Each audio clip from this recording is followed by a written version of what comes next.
Welcome. This is Master Prophet Noel teaching you the laws of creation, keys to success, volume 1 and 2 CD set. In this course, you will learn the hidden secrets to the wealth you desire lies in your ability to create. We will continue with today's teaching, the laws of creation, keys to success, volume 1 and 2 CD set. We'll be right back with today's teaching.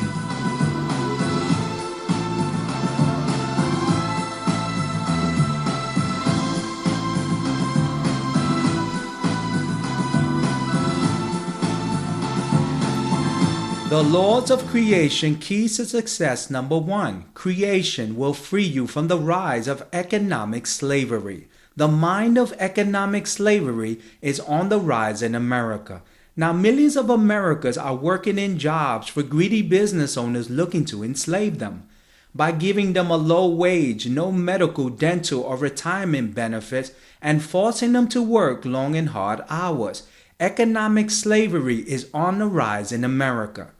Now, many historians say that slavery began in the 1600s with majority of slaves being black held captive by white slave owners who used them as laborers and used many brainwashing techniques to control the masses. For many years, black slaves worked endless hours in plantations and cotton fields to increase the wealth of greedy white slave owners that used religion and mental manipulation to oppress the poor.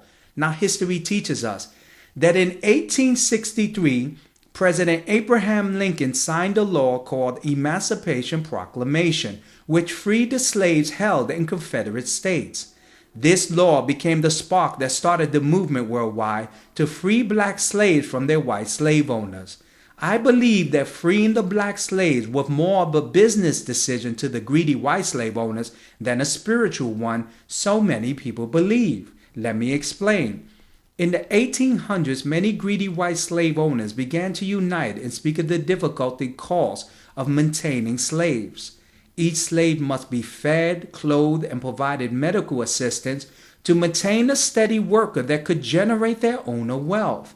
The cost of maintaining a slave was high, and the dangers of runaways was even higher. In this meeting, these powerful white slave owners realized that the concept of slavery must be changed in order for the wealthy to be competitive to growing competition worldwide. The wealthy white slave owners agreed to free the slaves with a hidden agenda of enslaving them again without the high cost of feeding them, clothing them, and providing medical and dental assistance. They introduced a new form of slavery called economic slavery. Think about it.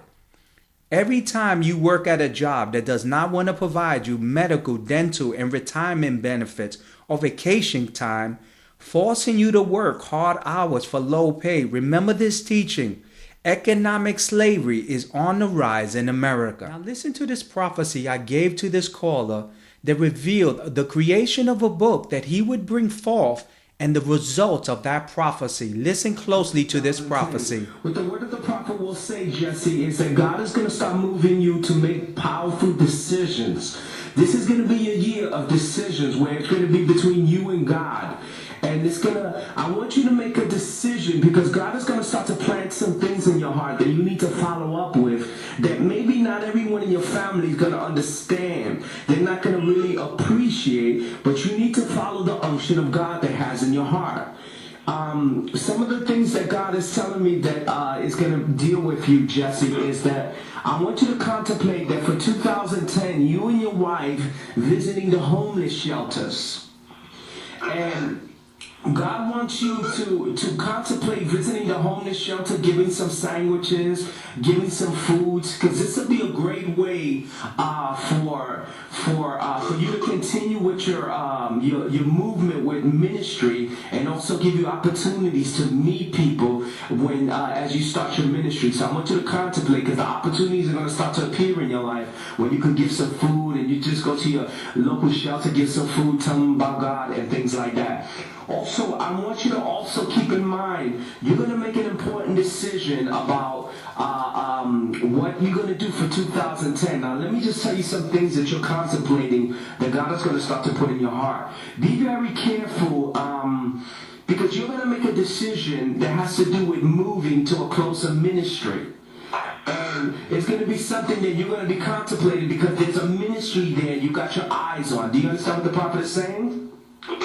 And it's going to be something that you're going to contemplate because you want to enjoy that ministry. You want to be a part of that ministry. But what I want you to keep in mind, there's nothing wrong with you enjoying the ministry and being blessed. But I want you to keep in mind, Jesse, that you have to start your own ministry because you have to be very careful that a lot of ministers, they'll try to put you under their ministry and they'll siphon your growth. They'll siphon what God has called you to do. So have you and your wife been talking about maybe moving and getting closer to a recognized ministry that you guys got your eyes on?